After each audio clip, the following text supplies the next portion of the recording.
വിവിധ സംസ്ഥാനങ്ങളിൽ നിന്നുള്ള ദേശീയ നേതാക്കൾ, മുഖ്യമന്ത്രിമാർ, മന്ത്രിമാർ തുടങ്ങിയവർ ഈ സമരത്തിൽ പങ്കെടുക്കുന്നുവെന്നത് ശ്രദ്ധേയമായ കാര്യമാണ്.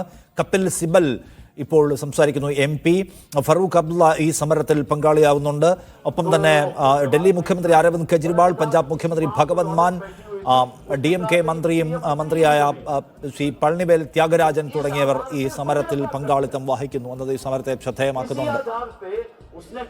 ധനസുമോദ് കേൾക്കുന്നുണ്ടെങ്കിൽ ഞാൻ ചോദിക്കുന്നത്, വിവിധ സംസ്ഥാനങ്ങളിലുള്ള പ്രധാനപ്പെട്ട ലീഡേഴ്സിന്റെ പങ്കാളിത്തം കൊണ്ട് എന്തുമാത്രം അർത്ഥസമ്പന്നമാക്കാൻ കഴിഞ്ഞിട്ടുണ്ട് ഈ സമരത്തെ കേരളത്തിന്?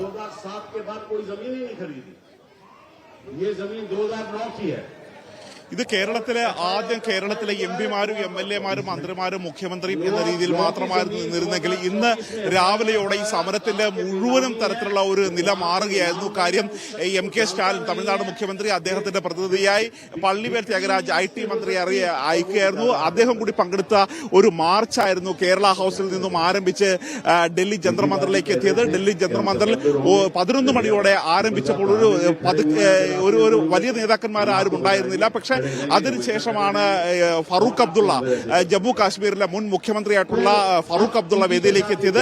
ഇതിന് തൊട്ടു പിന്നാലെയാണ് AIADMKയുടെ മുൻ ഡെപ്യൂട്ടി സ്പീക്കർ കൂടിയായിരുന്ന തമ്പിദുരൈ എത്തിയത്. പിന്നീട് ദേശീയ നേതാക്കളുടെ ഒരു ഒഴുക്ക് തന്നെയായിരുന്നു ഉണ്ടായിരുന്നത്.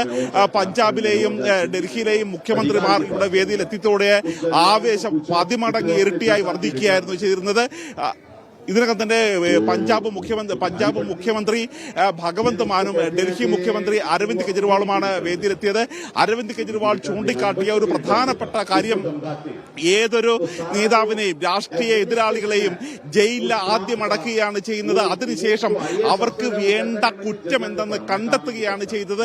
ആ തരത്തിൽ രാഷ്ട്രീയ എതിരാളികളെ ഫ്രെയിം ചെയ്ത് ജയിലിലടക്കുന്ന ഒരു രീതിയാണ് നടത്തുന്നത്. മാത്രമല്ല, ഭഗവന്ത് മാൻ ഇവിടെ ചൂണ്ടിക്കാട്ടിയത്, ഒരു കാർഷിക സംസ്ഥാനമായിട്ട് തന്നെയാണ് പഞ്ചാബ് അറിയപ്പെടുന്നത്. പക്ഷേ പഞ്ചാബിലെ കാർഷിക രീതിക്ക് വേണ്ടി, കാർഷിക വിഹിതത്തിന് വേണ്ടി കേന്ദ്രത്തിൽ നിന്ന് നൽകുന്ന തുക ലഭിക്കാൻ വേണ്ടി സുപ്രീം കോടതി കയറിയിറങ്ങേണ്ട അവസ്ഥയാണ് വരുന്നതെന്നാണ് പറയുന്നത്.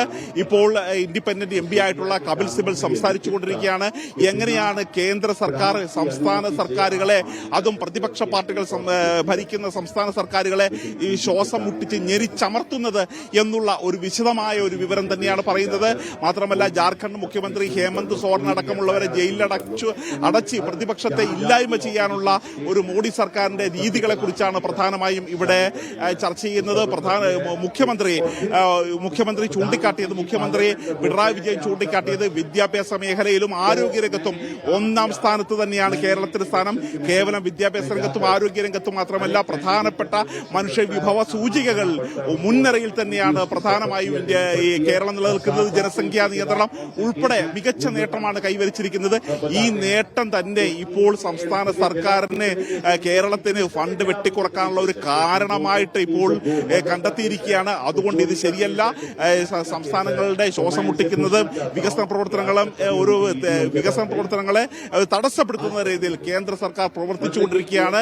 കേന്ദ്ര സർക്കാരിന് BJPക്ക് സ്വാധീനമില്ലാത്ത സ്ഥലങ്ങളിൽ ഗവർണർമാരെ നിയോഗിച്ചാണ് ഭരണസ്തംഭനം സൃഷ്ടിക്കുന്നത്. ഇന്നിവിടെ ഡൽഹിയിൽ കേരള ഗവർണർ ഉണ്ട് എന്നുള്ളത് ഒരു പരിഹാസത്തോടു കൂടി തന്നെയാണ് മുഖ്യമന്ത്രി പറഞ്ഞത്. ഏതായാലും ഒന്നിന് പിന്നാലെ മറ്റൊന്നായി ദേശീയ നേതാക്കന്മാർ കേരളം ഒരുക്കിയിരിക്കുന്ന ഈ ഒരു പ്രതിഷേധ വേദിയിലേക്ക് എത്തിച്ചേരുകയാണ് ഇവിടെ. അങ്ങനെ ജന്തർ മന്ദർ സമരവേദി ഒരു ഐതിഹാസികമായ ചരിത്ര മുഹൂർത്തങ്ങൾക്ക് സാക്ഷിയാകുകയാണ് ചെയ്യുന്നത്. ഡൽഹിയിലെ ജന്തർ മന്ദറിൽ കേരളത്തിന്റെ കേന്ദ്ര അവഗണനക്കെതിരായിട്ടുള്ള സമരം പുരോഗമിക്കുന്നു. രാജ്യത്തെമ്പാടുമുള്ള വിവിധ കക്ഷി നേതാക്കൾ ഈ സമരത്തിൽ പങ്കെടുക്കുന്നു. മുഖ്യമന്ത്രിമാർ പങ്കെടുക്കുന്നു, മന്ത്രിമാർ പങ്കെടുക്കുന്നു, ദേശീയ നേതാക്കൾ പങ്കെടുക്കുന്നു എന്ന നിലയ്ക്ക് ഈ സമരത്തെ അർത്ഥസമ്പന്നമാക്കാൻ സർക്കാരിന് കഴിഞ്ഞിട്ടുണ്ട് എന്നത് എടുത്തു കാണേണ്ട കാര്യമാണ്. ധനസുമോദാണ് വിവരങ്ങൾ നൽകിയത്. ഇപ്പോൾ കപിൽ സിബൽ അവിടെ സംസാരിക്കുകയാണ്.